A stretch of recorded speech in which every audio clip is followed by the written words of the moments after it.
Good morning, everybody. We're live here from the birdhouse where we've got a birding update of the different things people are seeing in their backyards. We've got some photos to share with you as well. And as always, we love to know what kind of things you are seeing. You can put your sightings in the comments, or if you have any questions, you can throw those in there too, or you can always just say hi. So we will get started here. First of all, if you are local to the Rochester area, this Saturday we do have some birds of prey coming from Wild Wings.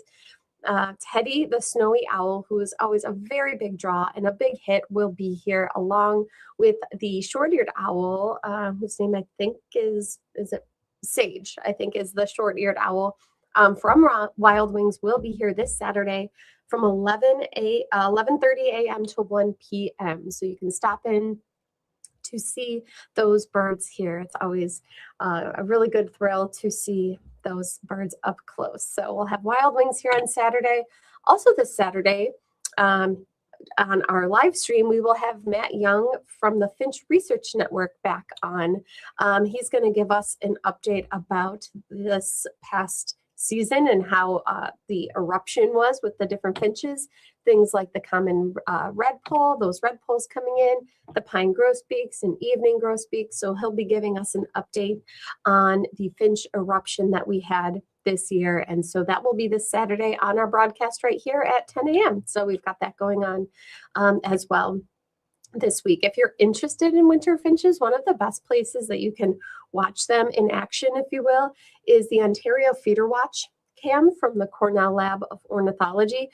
Usually there's some pretty interesting finches on there that we would consider the winter finches that will sometimes come down south here for the winter. Things like those evening grosbeaks and pine grosbeaks you can often see at this live streaming camera called the Ontario Feeder Watch from the Cornell Lab.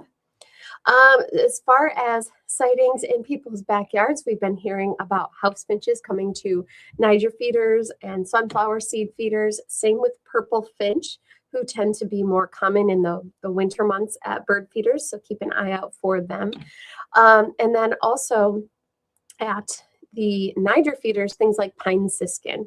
So pine siskin will sometimes join flocks of goldfinches, and they will come to Niger feeders all together.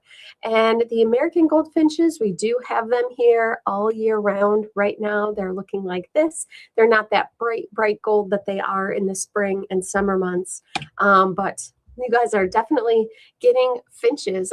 This picture was sent in by Patty, who has her feeders just covered in goldfinches. Not only that feeder that's closest to the camera here, but it looks like that tube feeder in the background is covered in goldfinches, and she's got some other bird activity in the background. It looks like there might be a blue jay in flight back here, a little downy woodpecker on the feeder, but lots and lots of goldfinches, so that's always good to see.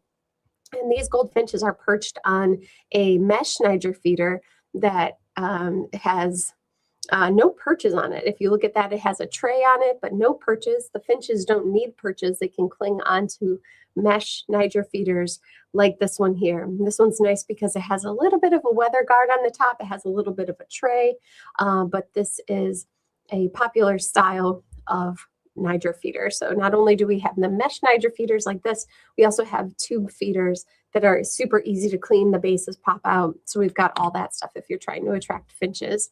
And then also some sightings of Carolina wren. Not only have we been hearing about Carolina wren coming to bird feeders, but they're also calling quite a bit too. So keep an eye and ear out for things like Carolina wren visiting your feeders. I've been getting them coming to my safflower seed log feeder, surprisingly, and they do like things like sunflower hearts. They'll eat suet.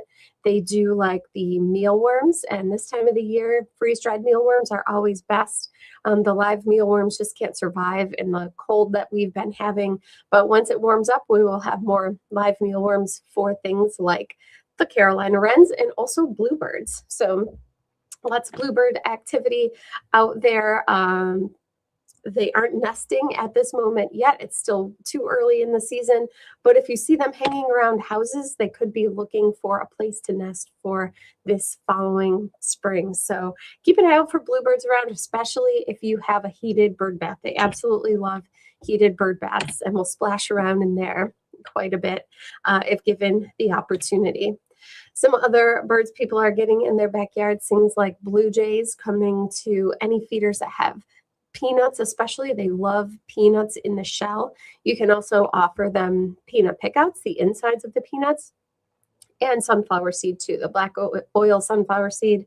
You can't go wrong with it. But putting that in your feeders will attract a huge diversity of birds, including things like blue jay and the female cardinal, the female northern cardinal and male northern cardinal will also come to sunflower feeders. They love the safflower seed, and we've been even seeing them coming to some peanut feeders as well. Woodpeckers are definitely around. Northern flickers tend to be more common at bird feeders in the winter than they are the spring and the summer months.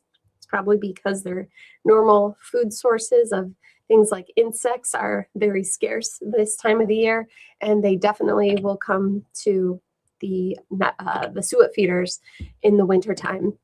And the flicker that we have on the East Coast here, where I am, is the yellow-shafted flicker, which you can see kind of how it gets its name here from this picture. If you look on those feathers, on the flight feathers, they are yellow. They have a yellow hue. And on the underside of those feathers, they're bright yellow as well. So we have it's called the yellow-shafted northern flicker. On the West Coast, it's the red-shafted northern flicker.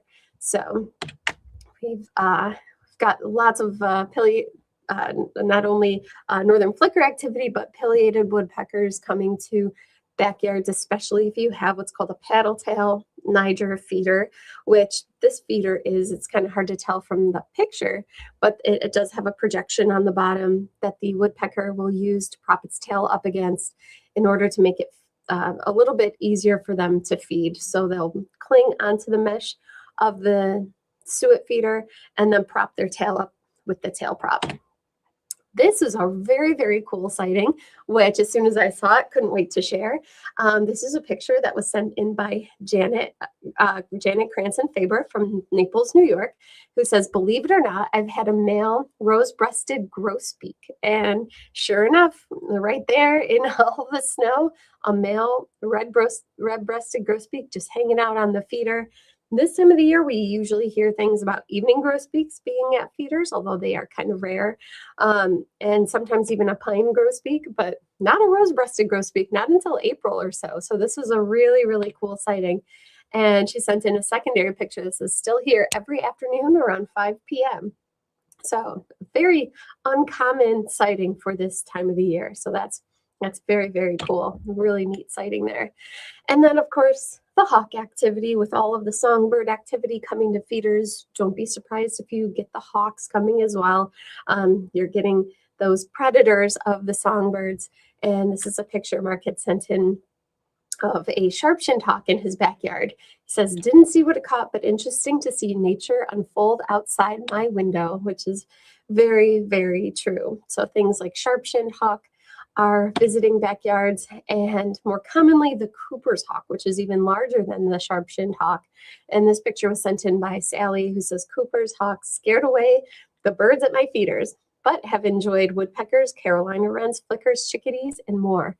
Yeah, if you all of a sudden see the birds scatter or fly away and they're just gone, keep an eye out for a hawk. Look up in the trees and see if you've got a hawk nearby. Sometimes they'll even perch on bird feeder poles, and or they'll dive into shrubs to get birds.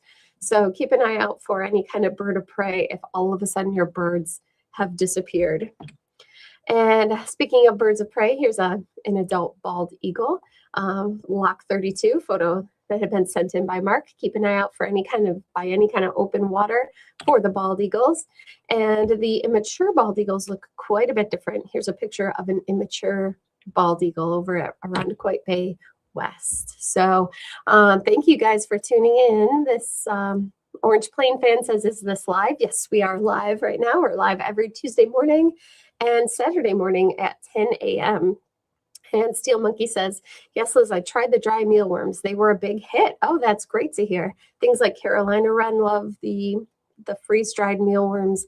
Bluebirds will eat them, and especially during breeding season and when the birds have laid their eggs and they're incubating the eggs and those eggs hatch and they've got those babies to feed, they love the mealworms, both freeze-dried, but especially live if you can feed them the live mealworms.